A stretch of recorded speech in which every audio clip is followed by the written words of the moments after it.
Lord Jim by Joseph Conrad. Chapter 1. Jim. He was an inch or two under 6 feet tall and powerfully built. His voice was deep and loud, and he was always very well dressed. He worked in the ports of the Far East. He was known as Jim, just Jim.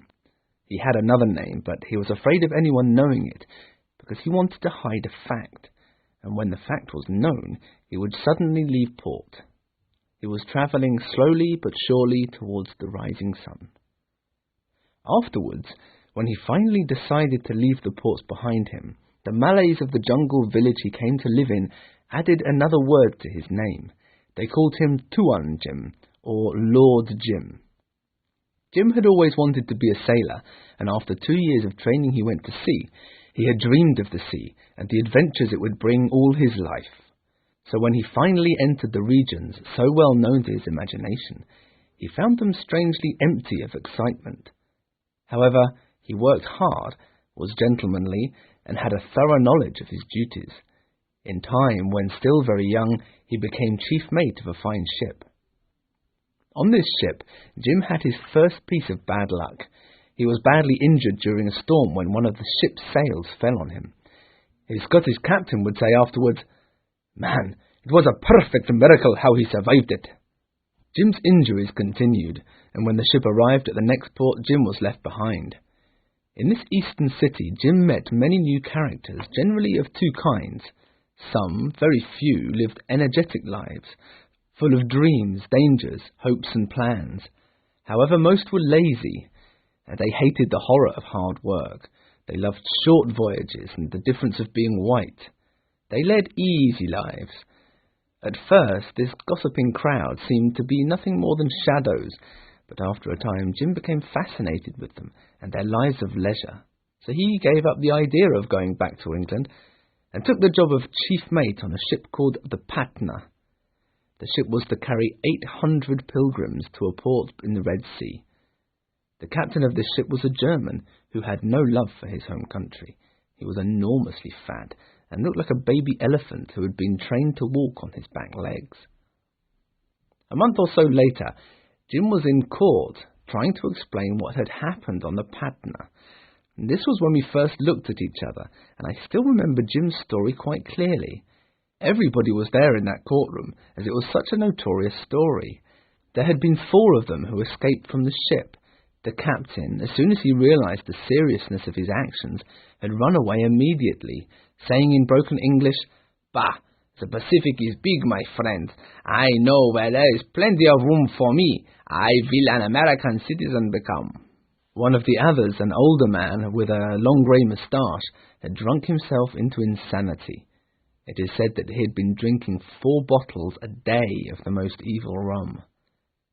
Jim was the only one of the 4 who was able and willing to stand trial, and when our eyes first met in court, he gave me a dark, unfriendly stare. I was very interested to find out his story. What had this clean, honest young man been doing? Why had he escaped with his crew members when they seemed no better than criminals? That had been the second day of the trial. This was when I had my first meeting with Jim. I was walking out of the court with my friend, and we had just gone past Jim.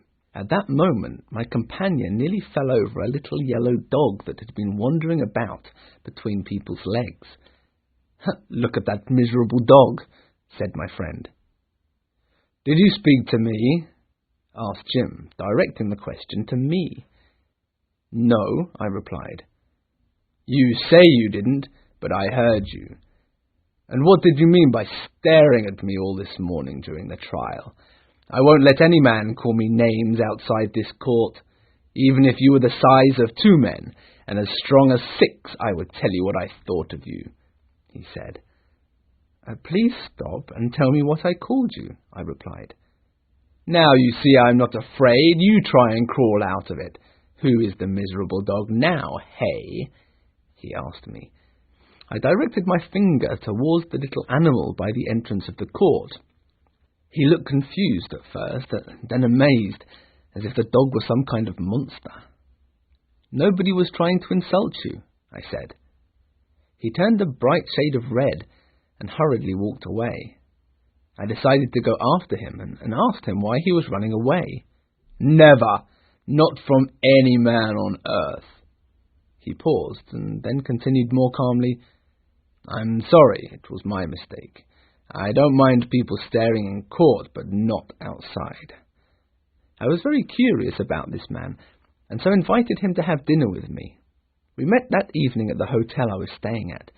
The restaurant was busy with many kinds of people, lone individuals, married couples, small parties, and large noisy ones. Jim was quiet at first, but a little wine relaxed him. "This court business must be very hard for you." "It is hell." And so he told me his story. The ship had hit some hidden underwater object. It must have been another ship which had been lost, but hadn't sunk to the bottom of the sea. I went to the bottom of the boat to inspect the hull, and I tell you honestly, it was bending under the weight of the sea. I was certain the ship would sink at any moment, and I would be drowned. I looked at the passengers sleeping and thought to myself, they are already dead. They were dead. Nothing could save them. There weren't enough boats, and there wasn't enough time. No time. Where would the compassion be in making all those people terrified when I couldn't save them on my own? The other crew members were all grouped around one of the lifeboats, trying to get it into the water. I wouldn't help. How could I? How could I save myself and leave all those other people to die? Coward, the captain called me. Coward. He laughed bitterly. Chapter 2. The Jump. I stood and looked out at the sea. A storm was coming towards the ship. It had already eaten up 1/3 of the sky. The other men had given me up and were trying to get one of the lifeboats into the water. The boat was heavy and they were pushing for their lives. As soon as the boat started to move, one of the men would jump into it, then it would fall back to where it started. This happened 3 times. Oh, how I hated them. Then I saw one of the men fall backwards, holding his chest. He had a weak heart, and all the hard work and excitement had given him a heart attack. Ha! If only he had stood still. If he had only told them to go to hell. If he had only stood with his hands in his pockets, he would still be alive. But the other men were so busy they didn't notice what had happened. Eventually they got into the boat, into the water, and then they waited for the other man. "George," they shouted at the ship, "jump, we'll catch you." As Jim was telling me this, he paused for some time, looking at his hands. Then he said quickly, "I jumped." I could see that he was clearly ashamed of his action.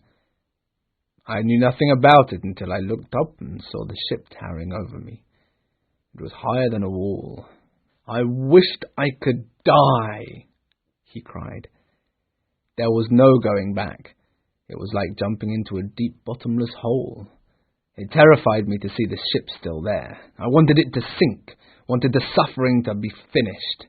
I hated the thought that the drowning wasn't over yet. Nobody in the lifeboat made a sound for a long time. Finally somebody said, "She's gone." They all looked where the ship should have been. There were no lights. All was black. After a while they started to talk. I could hear them, but said nothing. They all agreed they'd had a lucky escape. I stayed silent. Eventually I heard my shipmate speaking to me. "What stopped you from jumping, you lunatic?" Then another said, "George, what have you got to say for yourself?"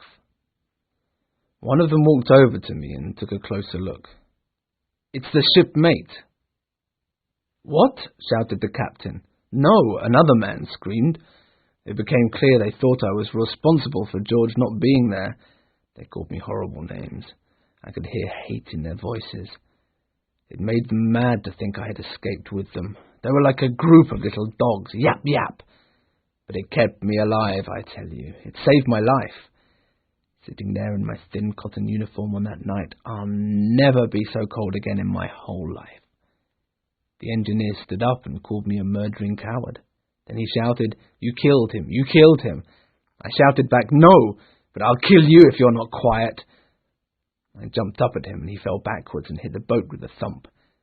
The captain started to come at me. I noticed him in the dark, a big man.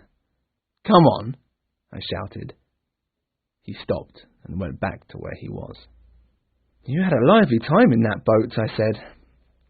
I was ready for anything. On that boat there was no fear, no law, no sounds, not even eyes. Well, not until sunrise. "Well, then what happened?" I asked.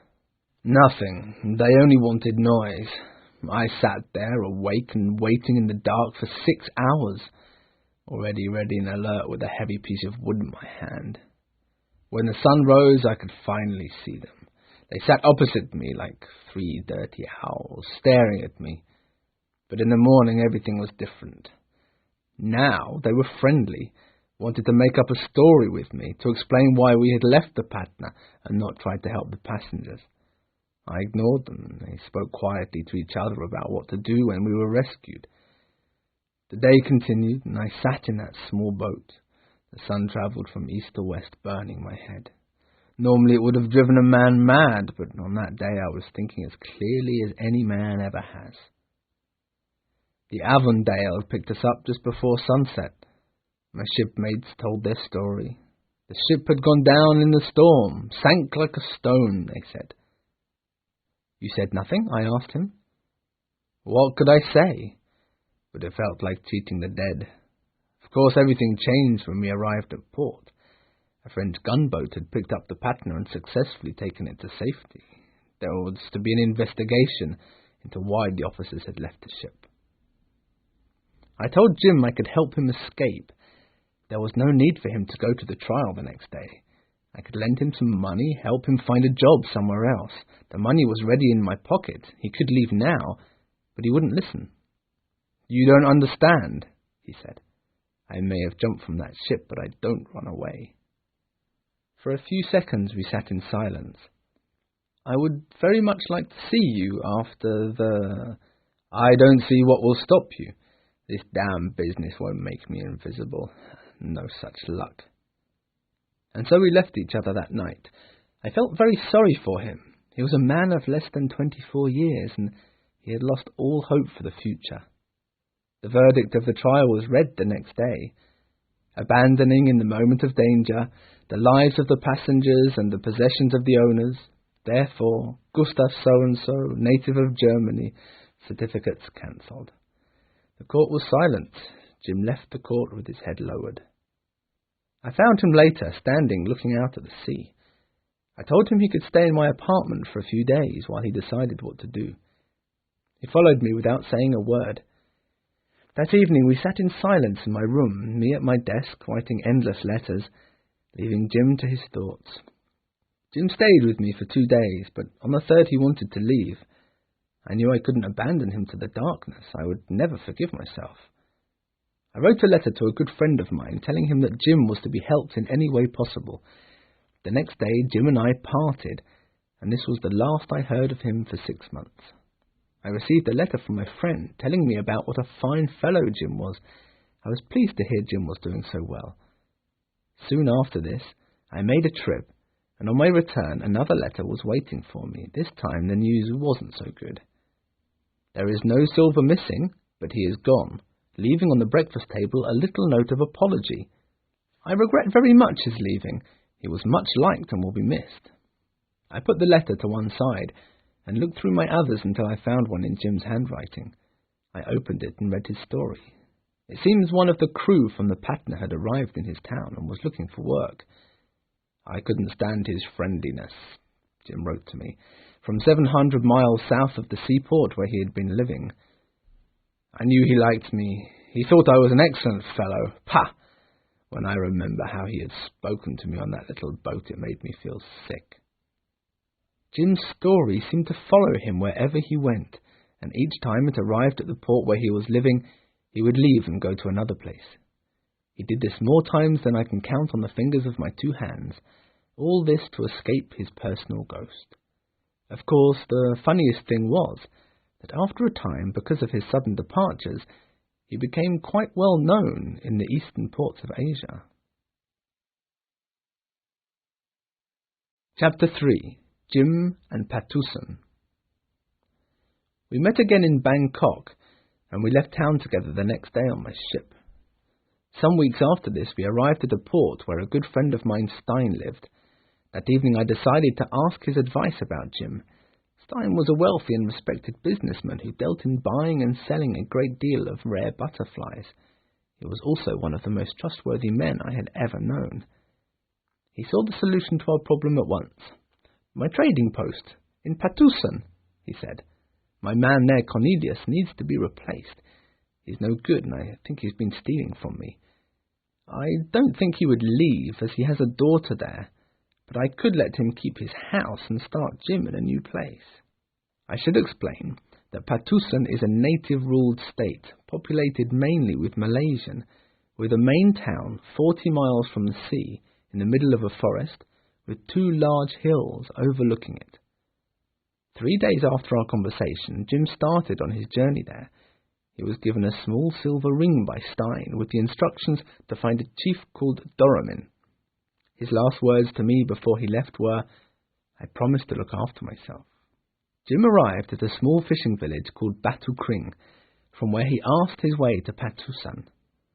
On arrival, Jim soon discovered that there were 3 powers there. The first he met was the Raja, a dishonest ruler who was immediately scared of Jim and had him put in prison. Jim escaped quickly, jumping over the walls of his jail and then swimming a river to safety. On arrival at the next village, he had just enough breath in his body to say, "Doramin, Doramin." They carried him off to their leader. Jim showed him the ring given to him by Stein and was allowed into the heart of the community. Doramin, a huge fat man, was the leader of the Bugis, a race of intelligent and courageous men. They were opposed to the Raja, who used his power badly to steal from the poor. Doramin had a son, Dane Warris, who he was very proud of. He was about 25 years old and respectful to his parents. He and Jim soon became great friends. The third power in Patusan was a fanatic Muslim bandit called Sheriff Ali.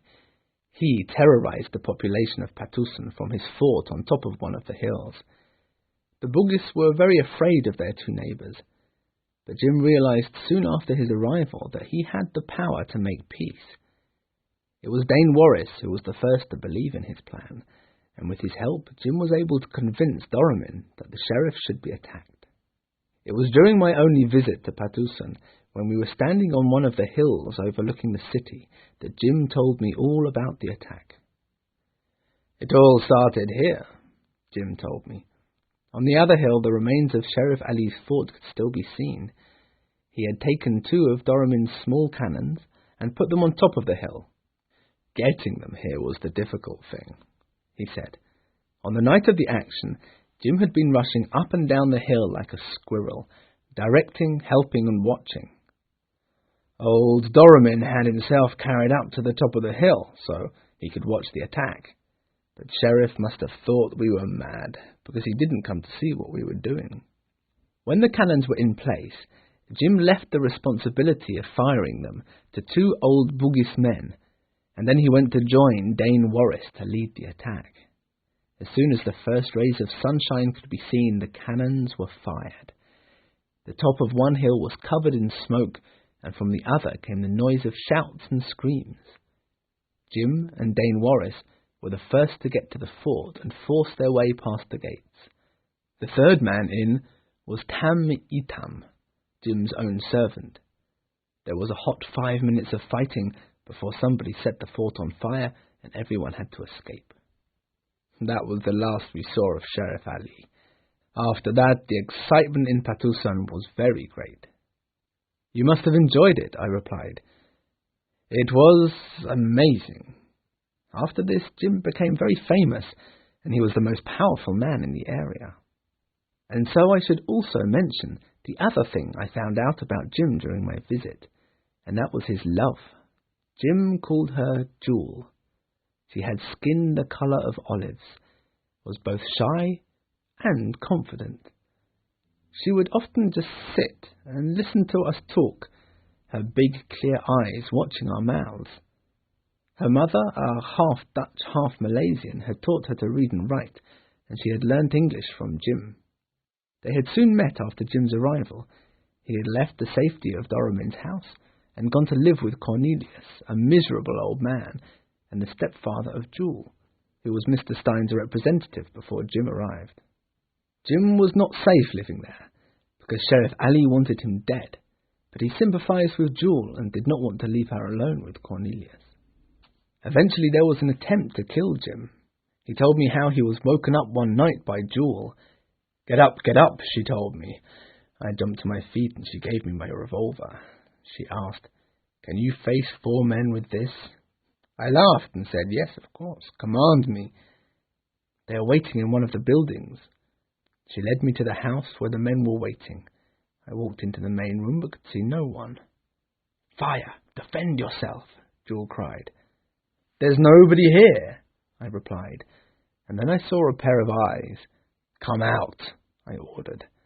The man jumped out and ran towards me holding a sword. I raised my arm, aimed and fired.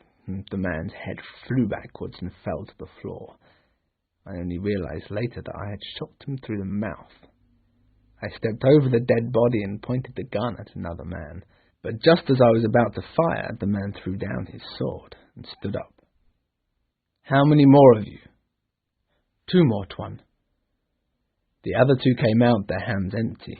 I walked them away towards the river. Finally I stopped and told them, "Give my greetings to Sheriff Ali until I come myself. Now jump." The 3 men jumped into the river with a splash. I decided after this that action must be taken against Sheriff. The event had brought the 2 of them closer. Jewel had saved Jim's life, and afterwards Jim told her he would never leave her. But when I met her on that short trip, she seemed to be worried about something. Her mother had also fallen in love with a white man, and before she died, she had, with tears in her eyes, warned Jewel to be careful, that the white men would always return to their own world. One evening when I was alone with Jewel, and she told me, "I don't want to cry dying. Why have you come here? Do you want him?" "Don't worry, I don't want him. No one wants him. I shall go tomorrow, and that is the end. The world you don't know about is too big to miss him. Do you understand? It's too big. You've got his heart in your hand. You must know that." "Yes, I know that, but why does nobody want him?" "You want to know?" "Yes," she cried. "Because he is not good enough," I said. "That is the same thing he said. You lie!" She started to cry, and I realized it was no use trying to explain. I heard somebody coming towards us, so I left her alone.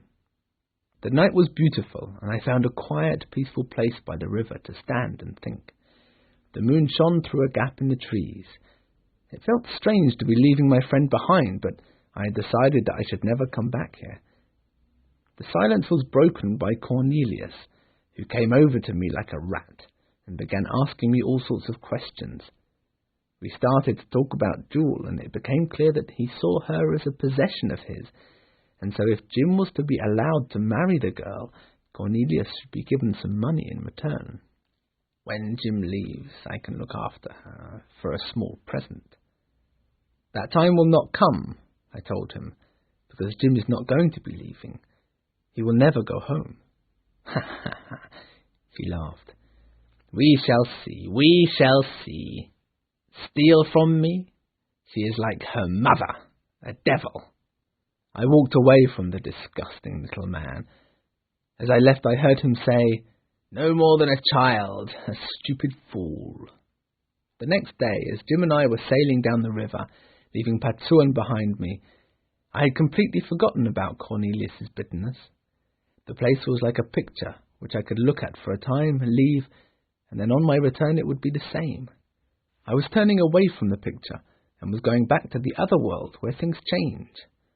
But I could not imagine any changes to this place. The enormous Doramin with his dreams for his son, Dane Warris, intelligent, friendly and brave, absolutely faithful to Jim.